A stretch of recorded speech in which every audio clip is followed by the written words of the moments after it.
নিয়েছি।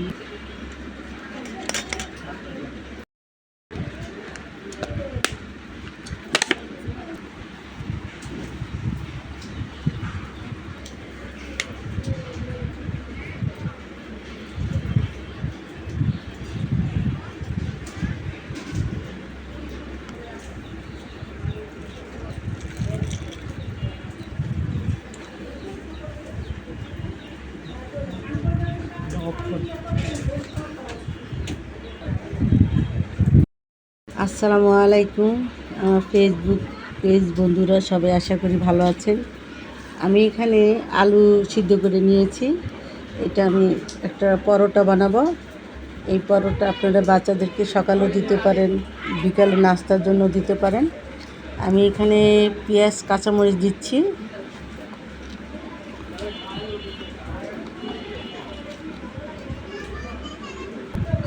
সাথে আমি একটু মরিচের গুঁড়া দিচ্ছি, এখানে একটু হলুদ দিয়ে দিচ্ছি, এটা স্বাদ মতন লবণ দিচ্ছি। লবণটা পরিমাণ মতন আপনাদের মতন দিয়ে নেবেন, ঝালটাও আপনাদের মতন দিয়ে নেবেন। এখন আমি এখানে একটু সয়াবিন তেল দিব, দিয়ে এটাকে মাখাবো। এটা সুন্দর করে মাখিয়ে, এটা আমার মাখানো শেষ হয়ে গেছে। আমি এখানে ডিম করে নিয়েছি, আর আগের থেকে আমি এটা বানিয়ে রেখেছি। এটাকে এখন দিয়ে ভালো করে এটা আধা ঘন্টা গুলায় রেখেছি।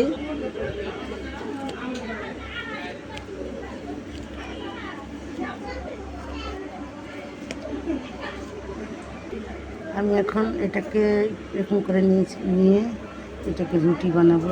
দুইটা নিয়েছি, নিয়ে একটা রেখে দিচ্ছি।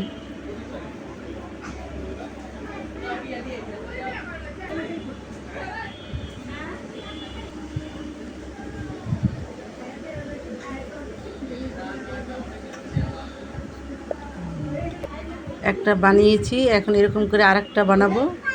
আমি এখানে একটু আটা গুলে নিয়েছি। আমার আরেকটা রুটি বানানো হয়ে গেছে, এখন দুইটা রুটি। এখন আমি এখানে আলু দিয়ে দিব। এটা আলু দিয়েছি, এটাকে সুন্দর করে মাখাতে হবে। আমার এখানে পরোটা ভিতরে আলু দেওয়া হয়ে গেছে। এখন এটার উপরে আমি ডিম দিব।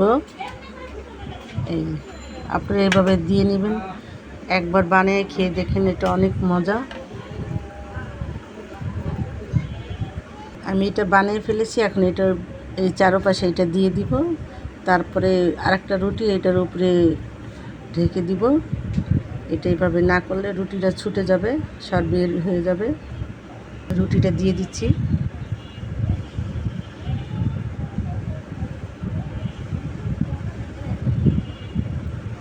চারপাশে আটকে দিলে এটা সুন্দর লেগে যাবে।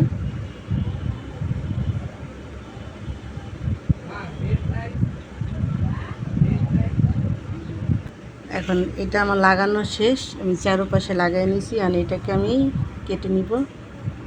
আমি মাঝখানটা কেটে নিয়েছি। এখন এটাকে আরেকটা ভাগ করব। এটাকে 4 ভাগ করে নিয়েছি।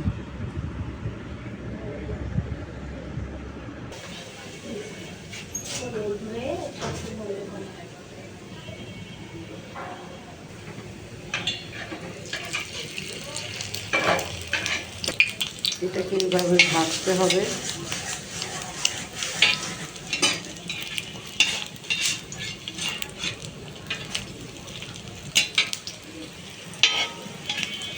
কত সুন্দর